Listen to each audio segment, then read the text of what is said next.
우리에게 오신 예수님을 찬양합니다. 아멘. 네, 우리 오소서 우리 호산나 찬양대 귀한 찬양 감사드립니다. 우리 함께 두 가지 인사했으면 좋겠는데요. 주님께서 우리에게 오셨습니다. 인사하면 주님께서 당신과 함께 하십니다. 이렇게 인사하겠습니다.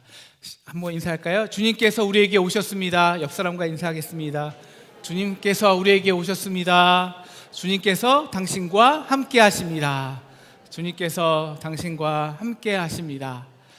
네, 주님께서 우리 몸을 입으시고 우리 가운데 오신 대림절입니다. 제가 2002년인데요 8월 초순에 한 여인에게 이렇게 고백을 했습니다. 당신이 평생 내 곁에 있었으면 좋겠어. 그렇게 떠듬하게 말했는데 그 말이 저를 노총각 신세에서 구해주어서 오늘날 저를 이렇게 사람답게 살도록 해주었습니다. 제가 결혼 전까지 한 8년 유학 생활을 했거든요. 그래서 거의 기숙사에 살았는데 여러분 대화되는 사람도 없고요, 영어도 못하고 또 황량하고 새로운 땅에서 참 이방인 취급받는 거에 참 어려웠고 외로웠습니다. 어느 날 김치찌개를 먹고 싶은데요. 그래서 그 친구들과 한인 친구들과 몇 명이 이제 한인 식당 가서 남은 김치를 제가 싸와갖고 한 이틀 익혔어요. 원래 익힌 다음에 이거 김치찌개 먹어야지.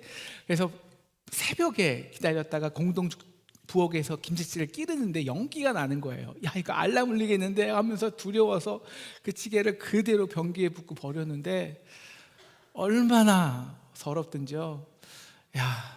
나한테 언제 김치찌개 끓여주는 아내가 있을까? 그런 시절이 있었습니다. 그런데 누구와 함께 밥을 먹고 함께 자고 깨는데 참 좋더라고요, 결혼해서. 네, 특별히 내가 잘하나 못하나 항상 내 편이 되어주는 사람이 있다는 것이 참 위로와 용기가 되었습니다. 비록 지금 저에겐 가장 큰 적이지만 그럴 때가 있었어요. 네. 그러면서 깨달은 것이 있었는데요, 한 사람이 내 편이 되어서 언제나 나와 함께 한다는 이 사실이 나에게 이렇게 큰 용기와 위로가 되는데, 만약에 세상 만물을 창조하시고 그리고 역사를 주관하시는 분이 내가 앞으로는 내 편 돼줄 거야, 그리고 너와 함께 할 거야, 이 약속을 해주신다면 우리가 무슨 걱정이 있을까요? 이것이 바로 구원이고 복음이죠. 오늘부터 임마누엘의 예수님을 3주 동안 우리가 마태복음 1장을 한번 보는데요, 여러분, 하나님 우리와 어떻게 그리고 언제 함께 하실까요? 우리가 열심히 하나님께 섬기고 기도할 때요, 우리가 환난 가운데 있을 때요, 그때도 물론 함께 하시겠죠. 그런데 마태는 이렇게 말하고 있는 것입니다. 아브라함과 다윗의 자손 예수 그리스도의 세계라, 즉 역사라는 거예요. 여러분, 마태 공동체는 누구였냐? 주로 유대인이었습니다. 그러니까 이제 마태가 쓰여질 때가 한 60년, 65년, 70년 사이인데 그 마태 공동체에게 어떻게 그 나사렛의 그 요셉 그리고 마리아에게 난 그 예수라는 역사적 인물이 어떻게 우리의 구원자가 될 수 있는지를 설명해야 되는 거예요. 아니 그 나사렛에서 난 예수, 십자가에서 죽은 예수와 나와 무슨 상관이 있대? 어떻게 십자가에서 못 박은 예수가 어떻게 우리의 구원자라고 하는 거야? 어떻게 유대인의 왕이라는 거냐고. 이 마태는 이 예수를 유대인의 왕으로 소개하는데요, 이걸 소개해주고 싶은데 고민하다가 이러면 되겠어 라고 해서 시작한 것이 아브라함과 다윗의 자손 예수 그리스도의 세계 역사라는 거예요. 마태는 그 예수가 21절 말씀이죠. 그가 자기 백성을 그들의 죄에서 구원할 자이심이라 소개하고 싶었어요. 정말 우리의 죄와 허물에서 구원할 구세주가 오늘 나셨다고, 너희에게, 우리에게 오셨다고. 어떻게 해요? 근데 왜 그가 우리의 구세주인데요? 설명을 하고 싶었어요. 그래서 고민하다가 이렇게 하면 되겠어 라고 해서 쓴 것이 유대의 역사입니다. 그냥 역사가 아니라 낳고 낳는. 그래서 오늘 1장에서만 낳는다는 것이 40번 나와요. 유대하면 고난의 역사거든요. 고통의 역사거든요. 죽음의 역사, 핍박의 역사거든요. 그 역사 속에서 그 죽음의 역사를 끝내시고 우리의 죄와 죽음에서 연합하셔서 그 죽음의 역사를 낳는 역사, 생명을 낳는 역사로 우리와 함께 하신 그 하나님의 역사, 바로 그 역사의 이름이 예수라는 거예요. 예수야 그것이.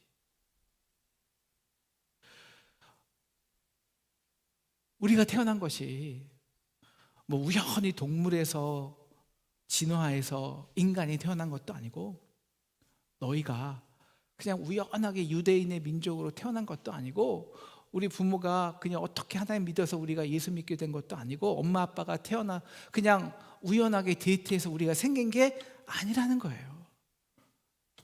너의 탄생, 우리 부모님이, 아버님이 복희거든요. 우리 어머님은 동숙입니다. 복희와 동숙이 만나서 성조가 낳은 역사에는 태초부터 하나님이 개입하셨다는 거예요. 그래서 다윗의 자손, 아브라함과 다윗의 자손 예수 그리스도의 세계라. 그래서 그의 이름이 임마누엘입니다. 왜 그가 우리의 구원자가 되냐?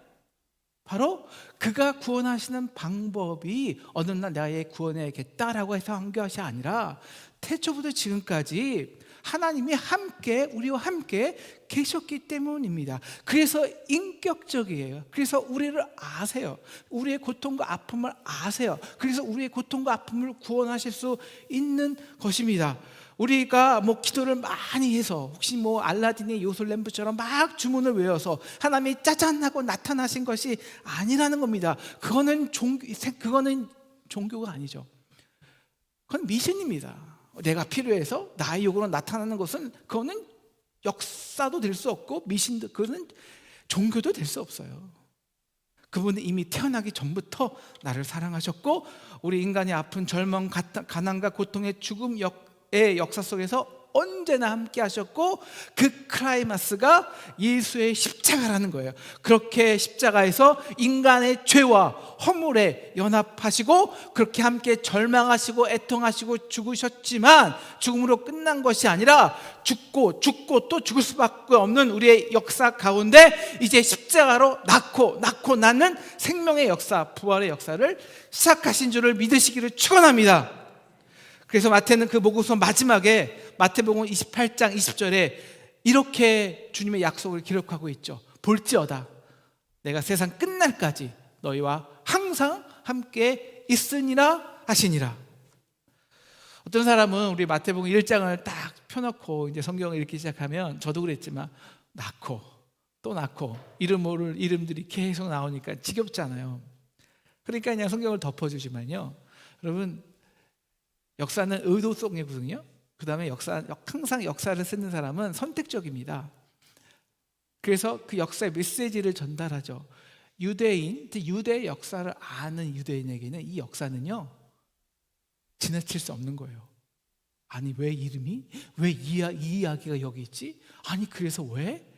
놀라고, 때로는 불편하고, 때로는 거북하지만 그래서 더 흥미가 있는. 왜? 내 역사 이야기니까. 내 이야기니까. 여러분, 오늘 말씀 1절에서 6절까지를 보세요. 여러분, 유대의 역사 속에는 여성의 인물을 기록하지 않습니다. 유대의 족보에는 여성이 들어가지 않아요. 근데 아브라함에서 다윗까지 14대까지 역사는 사실 그 중에서 이제 좀 빼먹은 역사도 있는데요. 14대, 14대, 14대를 마치기 위해서 여자의 이름이 4번이 들어갑니다. 그리고 그 4명의 여자는 다 하나같이 이방 여인들이에요. 바세바도 이제 헷사람, 해쪽, 이 우리아가 해쪽석이었거든요. 그리고 그 유대인들이 보기에는 이 경악을 금치 못하는 이 이방 여인의 불편한 이야기들이 거기 다 드러난 거예요. 아니 왜 이 이야기들이 있지? 근데 어떻게 이 역사를 통해서 예수가 오셨다는 거야? 하나같이 유대 역사에서 꼭꼭 감추고 싶을 정도로 적나라하고 부끄러운, 우리도 있잖아요. 여러분의 인생에서 역사에서 감추고 싶은 거 있거든요. 남이 알고 싶지 않았던 거, 내 속에 왜 묻어두고 싶었던 그 역사가 꼭 있어요. 항상 그 역사 속에는 우리가 이런 마음이 들죠. 그때는 나 철저히 혼자였거든요. 버림당했고 누가 나와 함께 했어? 사실 상상해 볼 수도 없어요. 너무 끔찍하기에. 그런데 그 역사 속에서 하나님이 함께 하셔서 절망의 그 역사 속에서 놀라운 생명의 역사로 구원의 역사를 이루어 내셨다라는 것입니다. 그래서 그 이름이 예수고, 예수가 우리의 구원자라는 것이고, 그래서 기독교는 진짜 종교, 아니 생명을 낳는 진짜 종교라기보다는 진짜 진리예요. 우리 먼저 3절, 유다가 다말에게서 베레스와 세라를 낳는 역사를 한번 잠깐 보실까요? 여러분, 이 이야기는 하나님이 시작한 역사가 아니었어요. 사실 인간의 죄로 시작됐습니다. 장자 엘이 하나님 앞에서 범죄함으로 죽임을 당했어요. 그래서 이 오난을 형의 아들 낳기 위해 다말에게 주었는데, 이 오난이 관계하다가 그 씨를 땅에 뿌려버립니다. 그래서 하나님이 그 오난을 죽게 하시죠. 이제 유다가 셋째를 다말에게 주어야 되는데 그 대신 다말을 수절시키십니다. 수절시키는 거예요. 너 책임이야 라고 돌리는 거죠. 여러분, 그것보다 여인에게 큰 수치는 없습니다. 이제 유다 또한 아내를 잃어요. 다시 말하면 자신의 하나님께 약속한 씨를 이어받을 수 있는 방법이 다 사라졌어요. 그런데 이 유다가 30일 동안 아내 애도 기간이 끝나자마자 어디 가게요?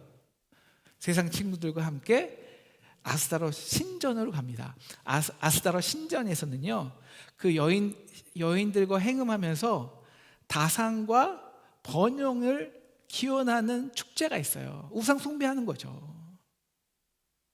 여러분, 다말이요, 이 이스다롯 성전에 창녀 행세를 하죠. 그래서 시아버지하고 관계를 맺어요.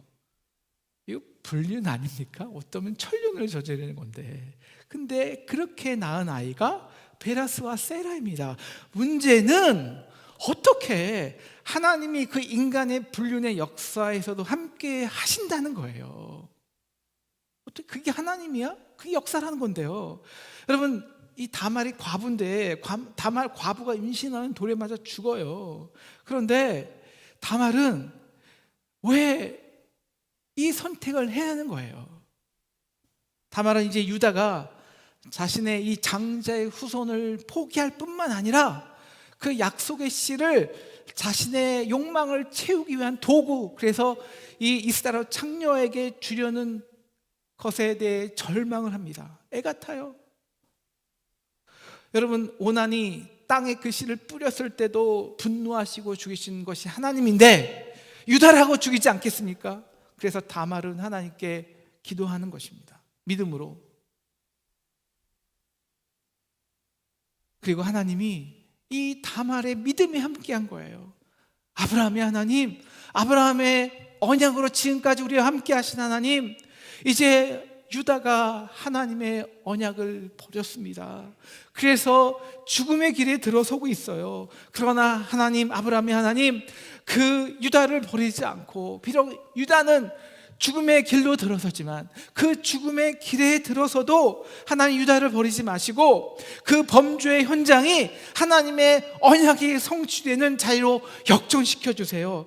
그래서 믿음으로 그는 아스다로 신전의 여인으로 변장한 거예요.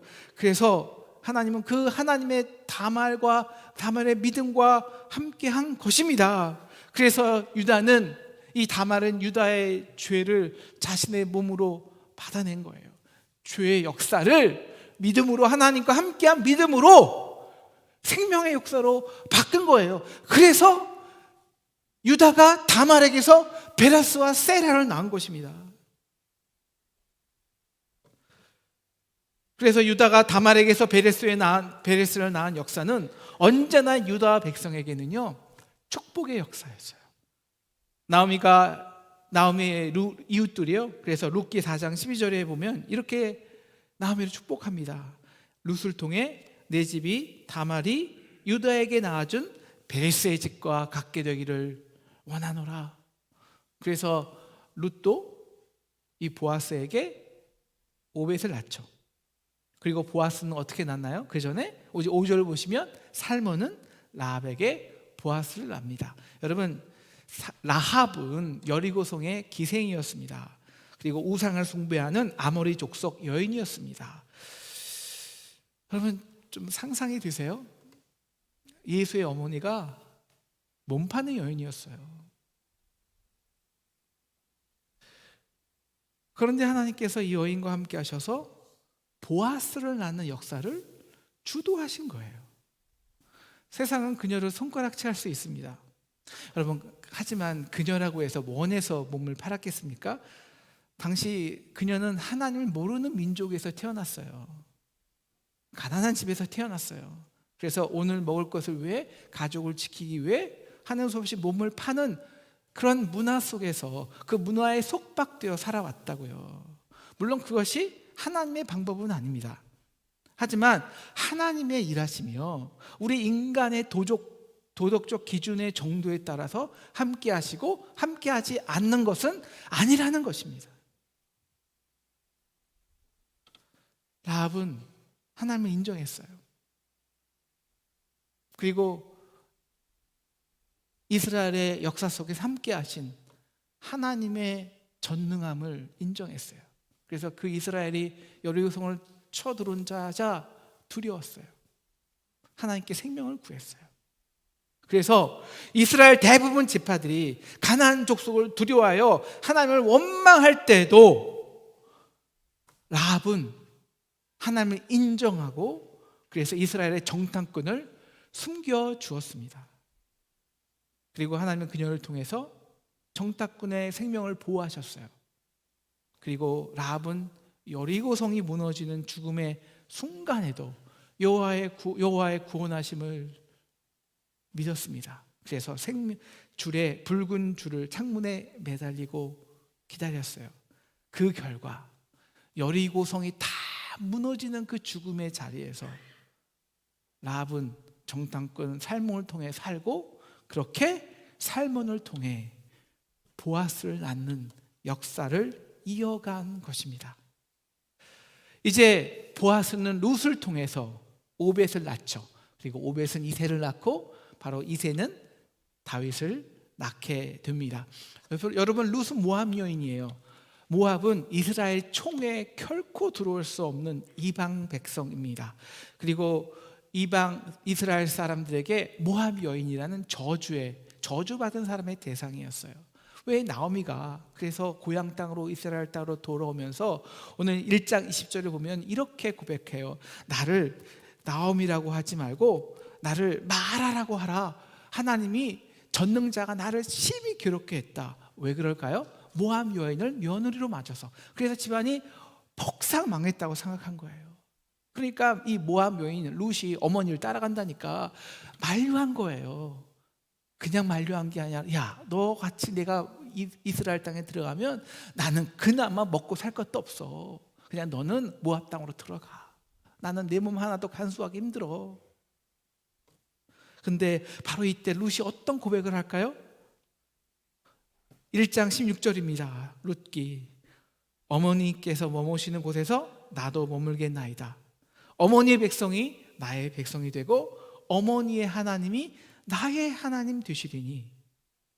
지금 나오미는 하나님 나를 버렸어, 나에게 하나님 이제 없어 라고 하는 그 순간에 이방 여인이었던 롯이 아니요, 어머니의 하나님이 내 하나님 될 거예요 라고 고백하는 거예요.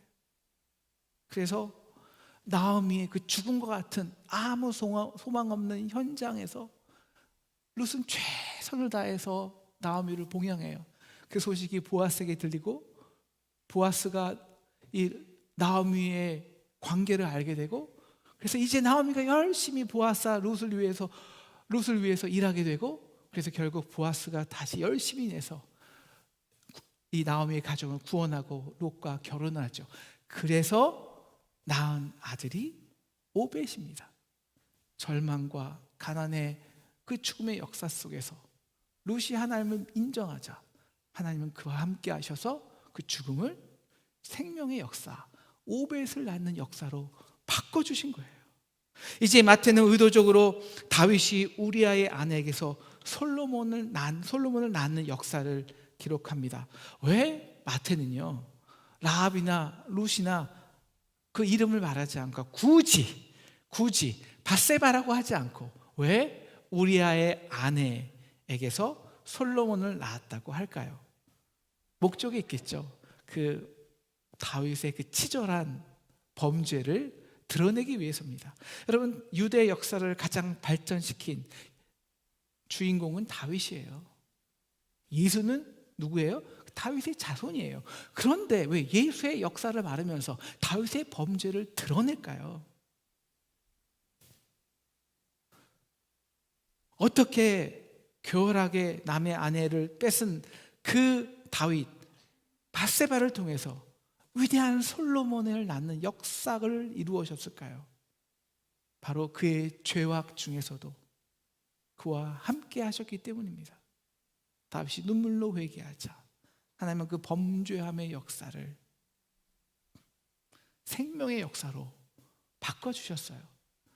우리 이 범죄함의 역사는 우리 다음 시간에 자세히 볼 건데요, 왜 마태가요 이 이방 여인들의 거룩한 이야기들을 의도적으로 역사 속에 기록할까요? 그리고 왜 이 역사는 하나님이 우리와 함께 하신 역사일까요? 유다가 하나님의 언약을 잊고 죽음의 길에 들어설 때 그 언약과는 전혀 상관없던, 아니 그 언약과 가장 멀던 이방 여인 다말을 통해서 하나님은 죽음의 역사를 생명의 역사로 바꾸셨습니다. 그래서 베레스를 낳았어요. 이스라엘 백성이 하나님의 전능하심을 잃어버린 그 역적 죽음 가운데 있을 때 오히려 아모리 족속 라합이 하나님을 두려워하였습니다. 그래서 하나님의 전능하심을 믿고 생명을 걸고 정탐꾼을 숨겨주었어요. 그래서 보아스를 낳는 생명의 역사를 시작하셨습니다. 나오미가 하나님이 우리 가정을 치셨다고 버리셨다고 절망할 때 어머니 하나님이 내 하나님이 될 것이라며 그 시어머니에게 하나님의 소망을 불태웠던 그 룻을 통해서 하나님은 절망의 역사를 오벳을 낳는 생명의 역사로 바꿔주셨습니다. 그래서 마태복음 1장은 우리에게 말하는 거예요. 하나님이 우리 인간을 구원하기 위해 갑자기 서기 3년에 그냥 마리아와 요셉을 통해서 오신 것이 아니라는 거예요. 2023년 12월 25일에 갑자기 예수가 우리 성탄절 하자, 그렇게 성탄절은 하나의 이벤트와 축제가 아니라는 거예요. 우리와 태초부터 함께 하셨던 하나님의 역사라는 거예요. 그래서 유다 백성이 하나님의 언약을 잊고 죄와 우상 숭배라는 죽음의 길에 들어설 때 하나님은 그 언약과 가장 배제되어 있던 이방 여인을 사용하셔서 그 역사를, 그 하나님이 함께한 역사를 지금까지 해 오셨다는 거예요. 바로 인간의 불가능함에, 인간의 죄 허물에 인해서 그 인간의 불가능함 속에서 하나님은 함께 하셔서, 연합하셔서 하나님의 생명의 역사로 지금까지 함께 해 오셨다는 거예요. 그래서 예수의 이름은 임마누엘, 하나님이 우리와 함께 하셨다. 그래서 그분만이 우리의 구원자와 그분만이 우리를 죽음에서 생명으로 변화시키는 능력자라는 거예요. 왜? 그가 지금까지 그렇게 해 오셨기 때문입니다. 그래서 마태는 다말의 아스타로 신전에서, 기생 라합의 집에서, 룻의 타작마당에서, 그리고 다윗의 범죄함의 현장 속에서 그들과 함께 하셔서 당신의 언약을 신실히 지켜가시는 하나님을 기록한 것입니다. 사랑하는 상동 성도 여러분, 우리의 삶의 역사에서도 유다가 다말에게서 베레스를 낳은 역사가 있습니다. 우리도 부모 때문에, 부모의 죄와 허물 때문에 때로는 버림당하고, 때로는 세상에서 억압당한 적이 있어요. 우리 역사 가운데서도 살몬이 라합에게 보아스를 낳는 역사가 있습니다. 원치 않은 가정에서 태어나서 원치 않은 직업과 외모 때문에 따돌림 당하고 이방인 취급 당한 적이 있습니다. 라합처럼 그런 문화 속에서 죄를 짓고 사는 것이 당연하게 생각한 적도 있어요. 내 삶의 역사에서는 분명히 보아스가 룻에게 오베스를 낳는 역사가 있었습니다. 우리가 가져 있는 모든 것을 잃어버리고, 부모를 잃고, 형제를 잃고, 사랑하는 사람을 잃고, 철저하게 혼자라고 버림당했다고 생각한 그 어두운 시절이 있습니다. 그러나 어느 날 갑자기 서든리 마리아가 요셉과 결혼해서 예수를 낳은 것이 아니듯, 어느 날 갑자기 여러분이 우연히 여러분의 부모 때문에 이 상동교회에 나온 것도 아닙니다. 여러분이 우연히 누구에게 전도받고 우연히 이 자리에 지금 생명의 자유로 나오신 것이 아니라는 거예요. 이 자리까지 나오기까지는 분명히 여러분의 삶의 역사 속에서 라합이 보아스를 낳는, 룻이 오벳을 낳는, 다말이 베레스를 낳는 역사가 분명히 있었고, 하나님은 여러분의 그 죽음의 자리에서 신실히 지켜서 지금까지 우리의 생명을 이어오게 하신 줄을 믿으시기를 축원합니다. 그래서 그가 우리의 구원자고 그의 이름은 임마누엘입니다. 사랑하는 상동 성도 여러분, 이제 우리의 죽음의 현장에서 예수는 우리의 죄와 죽음에 연합하여서 우리의 죽음을 부활로 바꿔놓으셨어요. 그리고 세상 끝날까지 우리와 함께 하신다고 약속해 주셨습니다. 이제 여러분 앞에 다말이 경험했던 죽음과 고난의 길이 있으십니까? 이제 그 예수와 함께 그 죽음의 자리에서 베레스를 낳게 되시기를 축원합니다. 여러분 앞에 라합이 경험한 죽음과 같은 두려움이 자리 잡고 계십니까? 이제 임마누엘 예수와 함께 그 두려움의 자리에서 보아스를 낳게 되시기를 축원합니다. 롯과 같이 세상적으로 버림받고 아무것도 남지 않았다고 생각하십니까? 이제 그 절망의 자리에서 오벳을 낳으시기를 축원합니다. 여러분의 범죄함의 자리에서 예수 그리스도를 바라보십시오. 그리고 다윗처럼 눈물로 회개하십시오. 그래서 이제 그 범죄함의 자리에서 오히려 솔로몬을 낳는 생명의 역사가 이제 여러분의 가정과 우리 상동교회에 시작되기를 주님의 이름으로 축원합니다.